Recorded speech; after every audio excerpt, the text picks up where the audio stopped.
హనుమాన్ చాలీసా పారాయణంలో ఎంతో మహత్వ మహిమ ఉన్నది.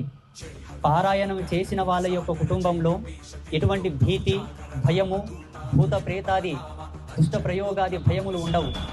హనుమాన్ చాలీసాలో ప్రతి అక్షరము, ప్రతి శ్లోకం అద్భుతమైనటువంటి కూర్పు, అద్భుతమైనటువంటి అల్లిక. ఈ జగతి లోపల ఎన్నో అద్భుతాలు, ఎన్నో ఆవిష్కృతములు జరిగాయి.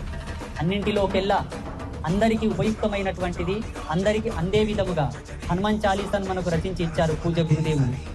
ఆ పారాయణమును భక్తి శ్రద్ధలతో పఠిస్తున్న మీ అందరికీ ఆ హనుమంతుని యొక్క ఆశీస్సులు పరిపూర్ణంగా అందాలని చెప్పేసి మనస్ఫూర్తిగా నేను కోరుకుంటున్నాను. అలాగే హనుమాన్ చాలీసాను ప్రతిరోజు ఇంట్లో కూడా పఠించవచ్చు. హనుమాన్ చాలీసాను పఠించుటకు ఏ విధమైనటువంటి నియమాలు కానీ ఇబ్బందులు కానీ ఏమీ ఉండవు. ఈ మధ్యకాలంలో చాలామంది లేనిపోని ఆంక్షలు పెట్టుకొని భగవంతుని యొక్క కృపకు, వేదాంత సాహిత్యమునకు, మన ధర్మానికి చాలా దూరంగా బ్రతుకుతున్నారు.